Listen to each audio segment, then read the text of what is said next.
சொல்ல வந்தீரே. என் மீது அன்பு கூர்ந்ததால் உன் உயிரை தந்தீரே. என் மீது அன்பு கூர்ந்ததால் உன் உயிரை தந்தீரே.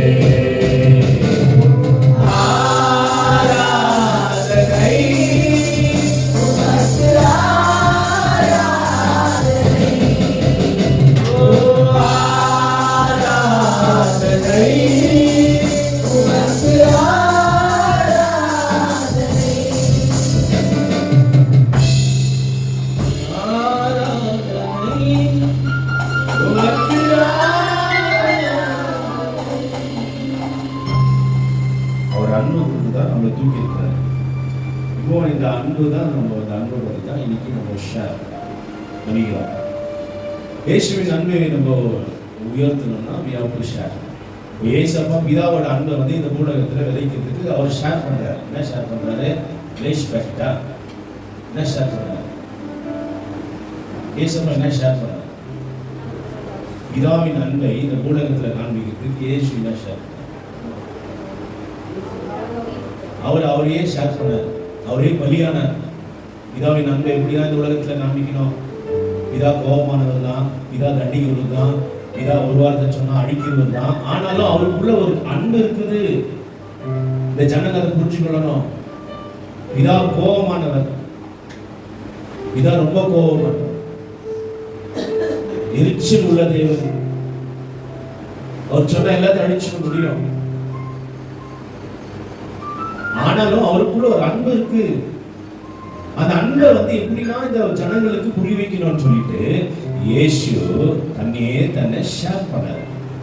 அவர் உயிரை உனக்காக ஷேர் பண்ணாரு, பலியானாரு. இவன் அந்த அன்பை லிஃப்ட் பண்றதுக்கு எல்லாரும் பிதாவை கோபமானவரா பார்த்தாங்க, எரிச்சல் உள்ளவரா பார்த்தாங்க, தண்டிக்கிறவரா பார்த்தாங்க. But Jesus came to show there is one love. பிதாவிடத்துல ஒரு அன்பு பெரிதாய் காணப்படுகிறது. அந்த அன்பை வந்து ஷேர் பண்ணுறதுக்கு இயேசு வந்து அந்த உயர்த்துற.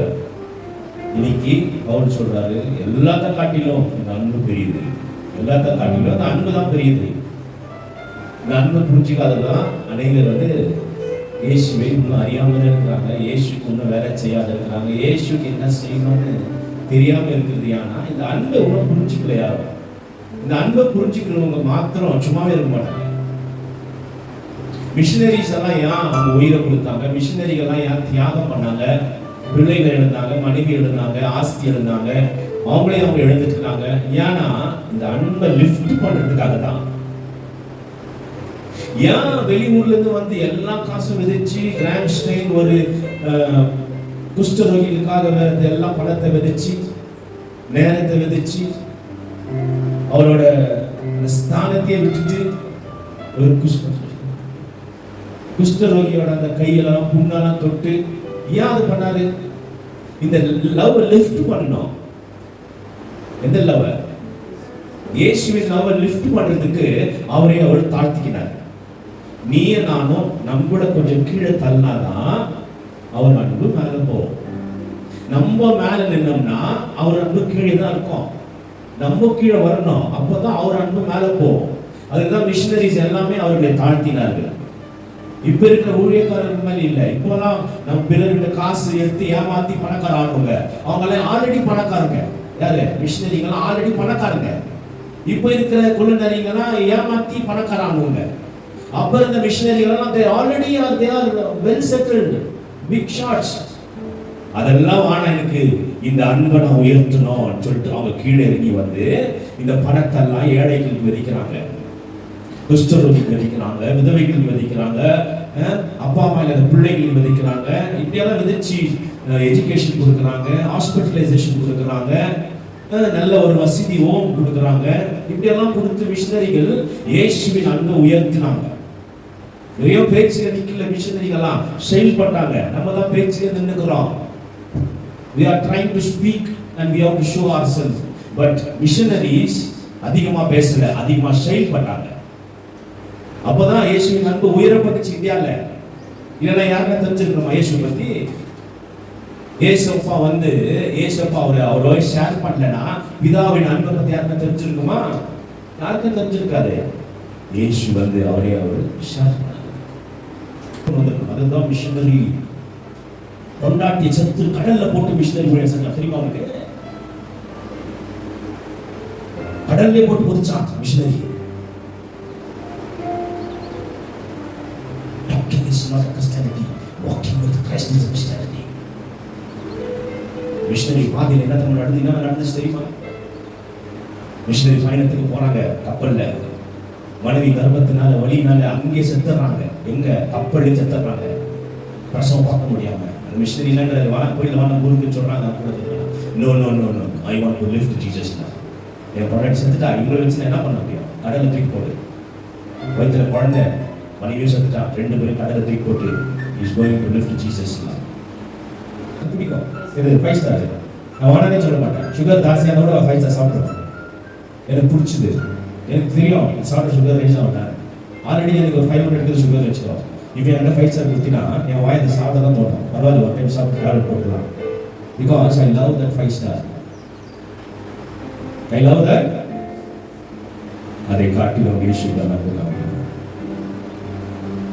உனக்கு பிடிச்சதை நீ எப்படி இருந்தாலும் அதை ருசிப்பேன், சாப்பிடுவேன், நிற்கிறவரை எது நடந்தாலும் சாப்பிடுவேன், நிற்கிறவரை. ஏன்னா எனக்கு பிடிச்சிச்சு. இதே போலதான் இயேசுவின் ஊழியம். எது நடந்தாலும் நான் செய்யணும். எது நடந்தாலும் செய்யணும். அது செய்யலைன்னா எனக்கு தூக்கம் வராது. அது செய்யலைன்னா எனக்கு நாளாக இருக்காது. When you love 5 star more than your diabetics, you have to love your ministry more than you. That is called your lifting Jesus. உன்னை காட்டிலும் இயேசுவின் ஊழியத்தை நேசிக்கிறவன் தான் அவர் அன்பை உயர்த்த முடியும். இயேசு அவரை காட்டிலும், யாரை காட்டிலும்? இயேசுவை காட்டிலும் அவர் ஊழியத்தை நேசித்ததுனால தான் சிலுவையில 3 மணி நேரமும் தொங்கினார். இதுதான் உண்மையான அன்பை தூக்குற அடையாளம். நீ எப்போ உன் ஊழியத்தை நேசிக்காம அசட்டை செய்கிறியோ, then you are not lifting Jesus. நம்ம வழியில இயேசுக்கு வேலை செய்யறோம் பாரு, அதுதான் உண்மையான சந்தோஷம். ஒருத்தர் நேசி. எப்படி? பவுல், சிவா, ஆவியோடு. இன்னைக்கு அந்த ஆவியோட நம்ம நேசிக்கிறோம். We are going to lift the love with Paul and Silas spirit. Paul and Silas spiritல இயேசுவை நம்ம உயர்த்த போகிறோம். அபிஷேகம் பெற்ற சிம்சன் விழுந்தா எப்படி? something somewhere தான். அபிஷேகம் பெற்றவர் சிம்சோன், அபிஷேகம் பெற்றவர் சிம்சோன், அபிஷேகம் பெற்றவர் சிம்சோன். விழுந்தா எப்படி? something somewhere wrong, something somewhere wrong, something somewhere wrong, something somewhere wrong. துதி எடுத்தா சாத்தான் ஓடுவான், துதி எடுத்தா ஓடுவான், துதி எடுத்தா சாத்தான் ஓடுவான்,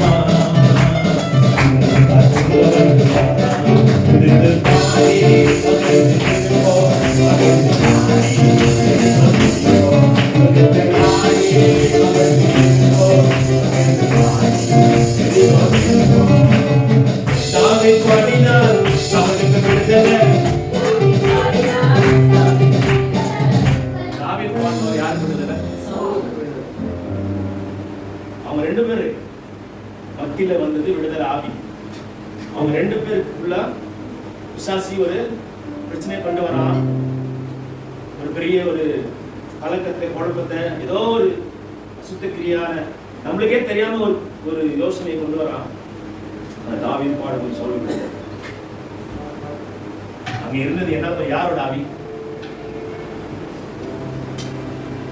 பவுலும் சீலாக்குள்ள இருந்த ஆவி தாவீதும் சவுலுக்குள்ள நடுவுல வந்துச்சு.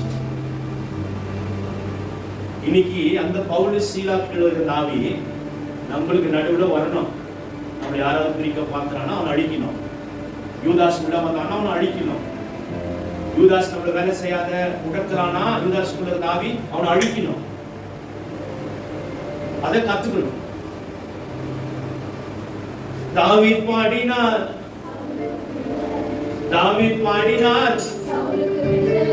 நான் பாடினா உனக்கு விடுதலை சொல்லு. நான் பாடினா